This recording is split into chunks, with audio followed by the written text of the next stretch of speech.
అనంత కరుణామయుడు అపార కృపాశీలుడైన అల్లాహ్ పేరుతో ప్రారంభిస్తున్నాను. ఖైబర్ వార్తల పట్ల ఖురేషీయుల ఆత్రం.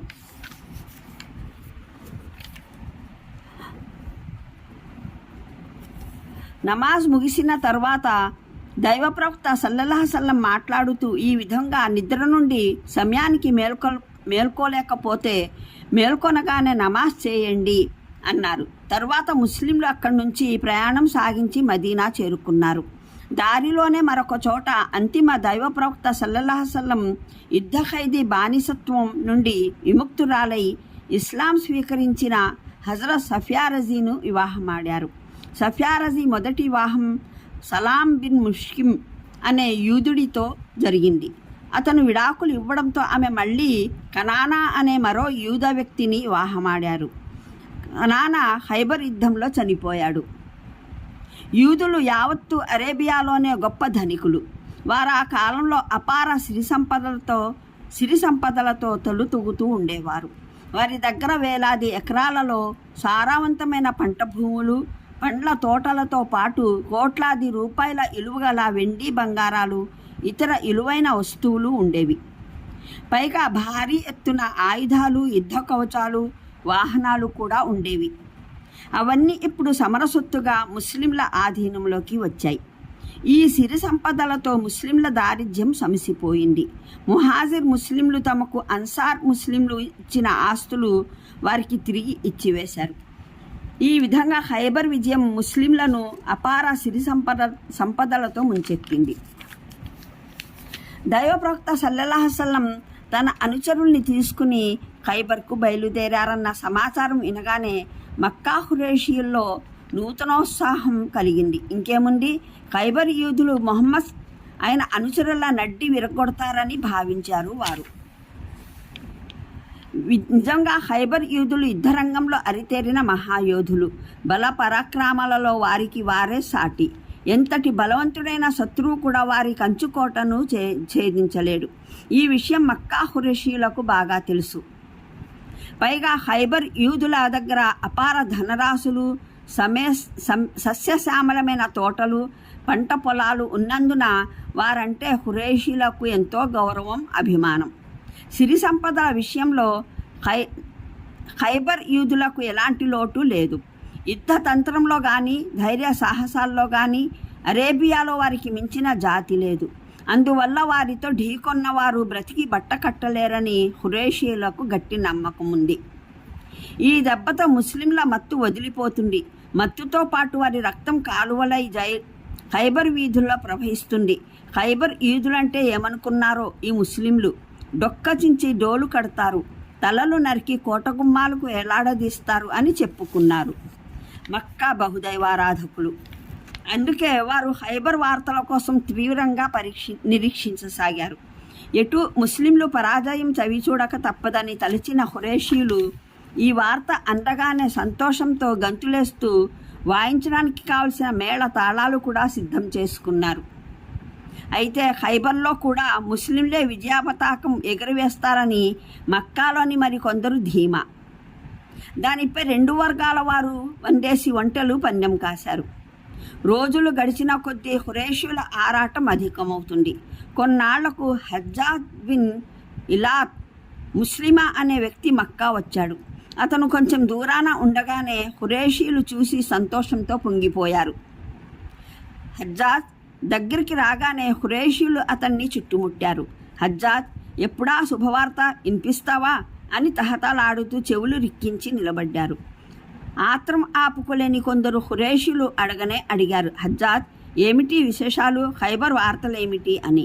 మరికొందరు హజ్జాజ్ ఒంటె ముక్కుతాడు పట్టుకుని ముందు ఖైబర్ వార్తలు వినిపిస్తేనే ముందుకు పోనిస్తాం అని పట్టుపట్టారు. హజ్జాజ్ వారి వైపు జాలిగా చూసి తాపీగా ఓ చిరునవ్వు చిందించాడు. బాబు, మమ్మల్ని ఈ విధంగా సందిగ్ధంలో పడేసి చావగొట్టకు. ఆ ఖైబర్ వార్తలేమిటో త్వరగా మా చెవిలో పడేయి అన్నాడు ఒకతను. హజ్జాజ్ మౌన ధోరణి భరించలేక అసహనంతో, తొందర పెట్టకండి, నన్ను నిదానంగా చెప్పనివ్వండి. మిత్రులారా, జయాపజయాలు జనం మధ్యన జరుగుతూనే ఉంటాయి. కానీ మొహమ్మద్ పరాజయం కావడం అయ్య బాబాయ్, దైవం శత్రువు కూడా ఇలాంటి దినాన్ని చూపించకుండా ఉండుగాక అన్నాడు హజ్జాజ్. అంటే ముహమ్మద్ పరాజయం, శత్రువు కూడా అంటే హజ్జాజ్ మాటలు అర్థం కాక ఖురేషీలు అయోమయంలో పడిపోయారు. ఏమిటి, ముస్లింలను గురించి కదా మీరు అడుగుతున్నది? ఇంకెక్కడి ముస్లింలండి బాబు, ఖైబర్ యూదుల చేతుల్లో ఎప్పుడో హైమా అయిపోయారు అన్నాడు హజ్జాజ్. మరి మొహమ్మద్ సంగతి ఏమిటి? యమ అత్రంతో అడిగారు ఖురేషీలు. ముహమ్మద్ సల్లల్లాహు అలైహి వసల్లం క్షేమంగా ఉన్నాడా అంటే తప్పించుకొని పారిపోయాడా? క్షేమంగా ఉన్నాడంటే తప్పించుకున్నాడనా? క్షేమంగా ఉన్నాడంటే చనిపోలేదని, వారి బందీఖానాలో భద్రంగా ఉన్నాడని అర్థం అన్నాడు హజ్జాజ్. సరే, ఆ మాత్రమైన పని జరిగినందుకు చాలా సంతోషం. అయినా బందీఖానాలో పెట్టి ఏం చేస్తారట వాళ్ళు? అడిగారు ఖురేషీలు మళ్ళీ. యూదులు ఆయన్ని తమ స్వహస్తాలతో చంపరట. మరి ఎవరి హస్తాలు అరుగు తెచ్చుకొని చంపుతారట? యూదులు పెట్టుబడిదారులు. వారు ఇతరుల నుంచి ఎప్పుడూ ఎరువులు తెచ్చుకోరు. వారే ఇతరులకు అప్పులిస్తారు. సరేలేవయ్యా బాబు, ఇంతకు వారు మొహమ్మద్ని ఏం చేస్తారట అంటూ విసుక్కున్నారు ఖురేషీలు. వారు ఆయన్ని ఖురేషీలు వధించేందుకు మక్కా పంపిస్తున్నామని చెప్పారు. హజ్జాజ్ నోట ఈ మాటలు వినగానే ఖురేషీలు సంతోషంతో ఎగిరి గంతులేశారు. వారి ముఖాలు దివిటిల్లా వెలిగిపోయాయి. దిక్కులు పిక్కటిల్లేలా వికటాట్టహాసం చేశారు. అవధులు దాటిన ఆనందంతో ఉక్కిరిబిక్కిరైపోతూ హజ్జాజ్ని గట్టిగా కావలించుకున్నారు. ఆ తర్వాత అందరూ కలిసి బయలుదేరారు. ఉరుకలు వేస్తున్న ఉత్సాహంతో పట్నంలోని ప్రజలందరికీ ఈ శుభవార్త తెలియజేశారు. ఈ శుభవార్త కోసమే మనం ఇప్పటిదాకా ఎదురు చూశాం. ఇక మొహమ్మద్ కోసం ఎదురు చూడండి. ఖైబర్ వీరులు అతన్ని బంధించి మన నగరానికి తీసుకొస్తున్నారు. అతన్ని మనమే వధించబోతున్నాం అన్నారు ఖురేష్ నాయకులు మీసాలు మెలేస్తూ. ఈ వార్త చూచాయిగా విన్న ప్రజలు వివరంగా తెలుసుకోవడానికి నాయకుల దగ్గరికి గుంపులుగా రావడం మొదలెట్టారు. వివరాలు విన్నవారు గుండెల్లో గంపెడు సంతోషం నింపుకొని వెళుతున్నారు. ఈ గుంపుల రద్దీ కాస్త తగ్గిన తరువాత హజ్జాజ్ రహస్యంగా ఖురేష్ అగ్రనాయకుల్ని కలుసుకున్నాడు. మరే సంగతి చెప్పడానికో. మిత్రులారా, మదీనాలో యూదులు ముహమ్మద్ సల్లల్లాహు అలైహి వసల్లం ఆస్తిపాస్తుల్ని వేలం వేయబోతున్నారు. చాలా విలువైన ఆస్తులట. వాటిని నేనే ఎక్కువ రేటుతో